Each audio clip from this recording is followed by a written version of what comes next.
Hey folks, Bill here, Whirlybird Video Productions, back in the series number 2 in the video series of Beginnings into Helicopters.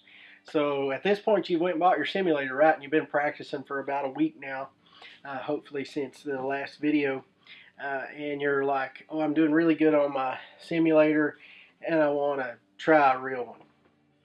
So I would recommend, to go back to that quad that I put up a couple weeks ago, the little Protos X from Estes. The quads fly really stable and they'll really help you with your tail end hover. And then flying around too, they really do help you.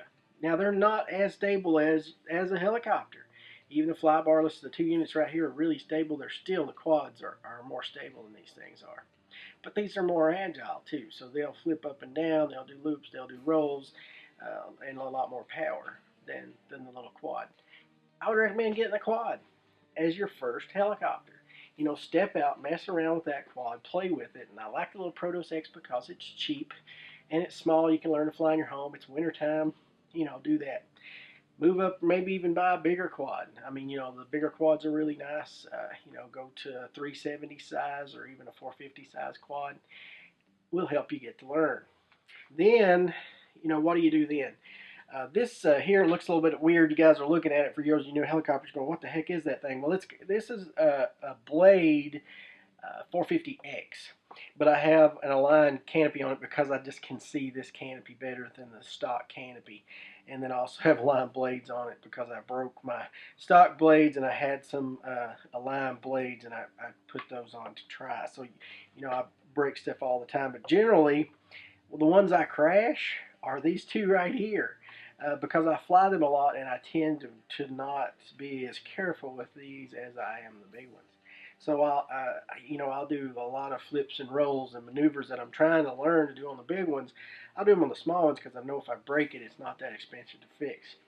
Now it is tiny and tedious to fix, so that's kind of a minus. But I would recommend if you're going for the helicopter, get that Nano MCPX.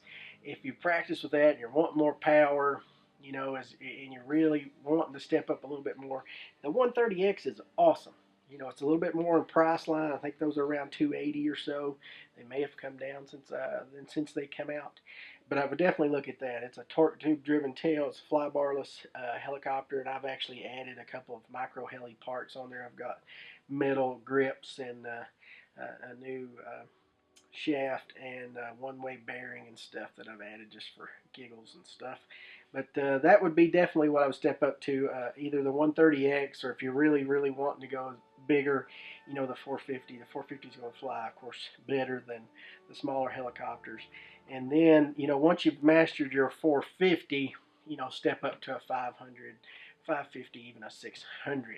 If you're really, really good at it and you're not crashing, you're safe, and you're doing good with your helicopter, you definitely can jump up from a 450 to a 600, even a 700. But I would go in steps. So look at your 500 or 550 would be your next step.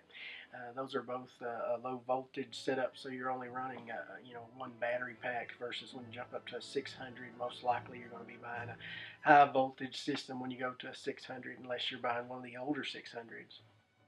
That was a 6-cell setup, which is pretty good. That's what actually the MD500 that I flew in the scale video for flight test you guys seen.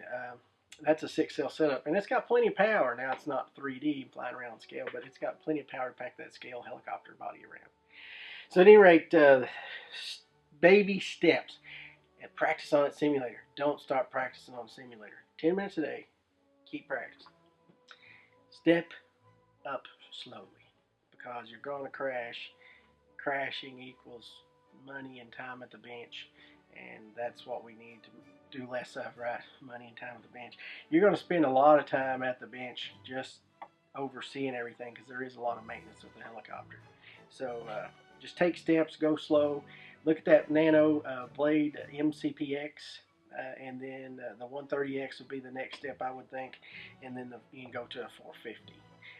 Generally, these steps are going to be months apart, so not just a week apart. So keep practicing on your simulator. Try out some of these cool little helicopters. I think you'll like it. Have a lot of fun. Please give me a big thumbs up, rate, and subscribe, and we'll see you next time on Whirlybird Video Productions.